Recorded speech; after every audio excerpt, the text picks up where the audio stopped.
Okay, thank you. Honourable minister గారు. Noted. Teenmar Mallanna garu. Sir, ఇది హైదరాబాద్ అలాగే ఇతర జిల్లా హెడ్ క్వార్టర్లలో పట్టణాలలో ఆటోలు కార్లు నడుపుతున్నటువంటి ఒక వాళ్ళకు సంబంధించినటువంటి అంశం sir. Sir, manifesto Congress party manifesto రాసిన దాంట్లో అత్యంత కీలక భూమిక పోషించినటువంటి గౌరవ మంత్రివర్యులు శ్రీధర్ బాబు గారు, ఆ తర్వాత ఇంకా కొంతమంది ఇక్కడే ఉన్నారు సార్, వారి దృష్టికి కొన్ని విషయాలు తీసుకురావాలనుకుంటున్నాను సార్. సార్, ఇప్పుడు తెలంగాణ రాష్ట్రంలో ఉన్నటువంటి ప్రయాణికులను ఆర్టీసీ ప్రైవేట్ ఆపరేటర్లు కాకుండా ఓలా ఊబర్ లాంటి సంస్థలు కూడా దీంట్లో ఉన్నాయి సార్. ర్యాపిడో లాంటిది కూడా ఉంది. ఇప్పుడు మనం ప్రభుత్వం లక్ష్యం వచ్చేసి మహిళలకు ఉచితంగా రవాణా అందించడం అనేది ప్రభుత్వ లక్ష్యం సార్. దానికి ప్రభుత్వానికి ధన్యవాదాలు సార్. ఒక ఉచిత రవాణా కార్యక్రమాన్ని మహిళలకు పెట్టింది. సో ఈ సందర్భంలో కొద్దిగా ఆటో వాళ్ళకి కానీ లేకపోతే ఈ క్యాబులు నడుపుకునేటువంటి వాళ్ళకి కానీ కొంత వ్యాపారం తగ్గింది, కొంత వాళ్ళ దాంట్లో ఎక్కే వాళ్ళు కూడా తగ్గినారు.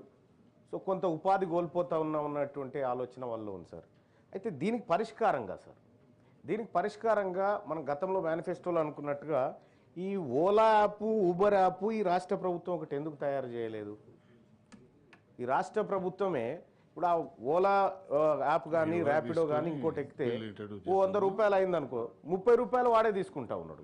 70 రూపాయలలో వీడు పెట్రోల్ వెళ్ళాలి, కూలి వెళ్ళాలి, అన్నీ వెళ్ళాలి. కానీ ఆ పరిస్థితి లేదు.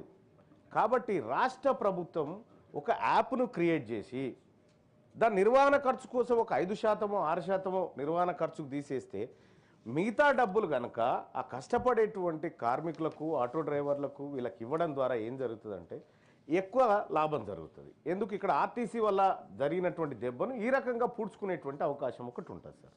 సో అది కాకుండా రాష్ట్ర ప్రభుత్వం ఇంకొక అడుగు కూడా ముందుకేయచ్చు. ఓన్లీ ఆర్టీసీ బస్సులలోనే ఎందుకు ఉచితం అనుకోవాలి? ఆటోలలో ఎందుకు ఉచితం కాకూడదు? ఆటోలలో ఉచితం ఎందుకు చేయకూడదు? దానికోసం ఒక పాలసీ ఎందుకు రూపొందించకూడదు? ఎందుకంటే ఇప్పుడు ప్రతి గల్లీలోకి ఆర్టీసీ బస్సు పోయే పరిస్థితి లేదు. కాబట్టి సో దానికోసం ఒక పాలసీ తయారు చేసి గల్లీల నుంచి లేకపోతే బస్సులు పోయినటువంటి జాగాల నుంచి మనం గడపకు పోయినా తప్పేం లేదు, గడపకు పోయినా తప్పు లేదు. ఎందుకంటే మహాలక్ష్మి గడప కాడి నుంచే స్టార్ట్ అవుతుంది. కాంగ్రెస్ పార్టీ పెట్టుకున్నటువంటి ఆ పేరు ఏదైతే ఉందో ఆ మహాలక్ష్మి గడప కాడి నుంచే స్టార్ట్ అవుతుంది. గడప కాడ ఎక్కించినా ఇంకా పుణ్యమే. కాబట్టి నేను ఏమంటున్నాను సార్, ఆటోకు సంబంధించినటువంటి విషయంలో సో మనం ఏమేమో చెప్పినాం మేనిఫెస్టోలో, వాటిని నేను ఉటంకించదలుచుకోలేదు. ఎందుకంటే అందులో ఆ మహాఘనకార్యంలో నేను కూడా ఉన్నాను కాబట్టి. సార్, ఇక్కడ ఏమంటున్నంటే ఆటోలకు సంబంధించి ఇప్పుడు ఎట్లాగో మనం ఆర్టీసీకి కొంత చెల్లిస్తూ ఉన్నాము, చాలా మంది ఆటోలు సార్, నేను ఎప్పుడైనా వస్తూ ఉంటే వాళ్ళు ప్రేమ కొద్ది పలకరిస్తారు, అన్నా మా బతికేందన్నా అంటా ఉన్నారు. చాలా మంది అంటా ఉన్నారు, మా బతికేందన్నా, మేము ఎట్లా బతకాలన్నా, ఈ రోడ్ల మీద మాకు దందాలు లేవన్నా, రోజుకు అప్పుడు 5-6 కిరాయిలు దొరికితే అంతో ఇంతో ఆశతో ఉండేది, వాళ్ళ 1-2 కిరాయిలు దొరకనటువంటి పరిస్థితి ఉంది.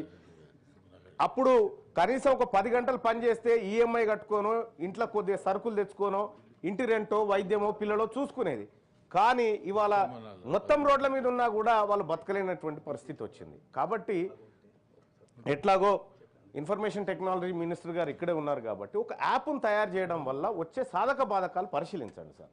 మీరు పరిశీలించి ఒక యాప్ను తయారు చేసి వాళ్ళకు పెడితే ఇది ప్రభుత్వ యాప్ అయినప్పుడు ప్రజల్లో కూడా కొంత నమ్మకం ఏర్పడుతుంది. కాబట్టి అటు ఆటో వాళ్ళకి మీరు మంచి చేసిన వాళ్ళు అవుతారు. రెండోది ఒక అడుగు ముందుకేసి ఆర్టీసీకి ఆటోకు అనుసంధానం చేసి ఈ స్కీమ్ ఏదైతే ఉందో ఉచిత స్కీమ్ని, తద్వారా వాళ్ళకి ఎట్లయినా లాభం చేయొచ్చేమో ఒకసారి పరిశీలించవలసిందిగా ఒకటి కోరుతా ఉన్నాం సార్. ఇక రెండో అంశం సార్, ఈ క్యాబ్ డ్రైవర్లకు సంబంధించినటువంటి అంశంలో ట్రాఫిక్ పోలీసుల కాడ చాలా ఇబ్బంది అవుతుంది సార్. వాళ్ళకు అంటే సమయానికి పోవాలనేటువంటి టార్గెట్లు ఉంటాయి. చాలామంది ఐటీ పరిశ్రమ ఉద్యోగులను కూడా తీసుకుపోతూ ఉంటారు. ఆడ లేట్ అయిపోతేనే ఆడ పంచాయతీ ఇక్కడ నేను సమయానికి తీసుకుపోవాలి. ఇటీవల కాలంలో ట్రాఫిక్ ఎక్కువైపోయింది. ఇక పుట్టుకున్న తొందరగా పోదామంటే అంటే బయటికి మనకు ఉన్నటువంటి తేడా ఏంటంటే సార్, ఇప్పుడు కొంచెం సివిలైజ్డ్ కంట్రీస్లలోనేమో రెడ్ లైట్ పడితే గ్రీన్ ఎప్పుడు పడుతుందా అని ఆగుతారు సార్. ఈడ ఆ పరిస్థితి లేదు సార్. రెడ్ పడంగానే పోలీస్ ఆయన ఉన్నాడా లేడా అని చూసుకుంటాడు సార్ పక్కపొంటి. అంటే ఆ పరిస్థితి ఉంది ఇక్కడ. మరి ఇక్కడ ప్రజలు తప్పని చెప్పడానికి లేదు, లేకపోతే ప్రభుత్వం తప్పని చెప్పడానికి లేదు. ఈ సమస్యకు పరిష్కారం కావాలా.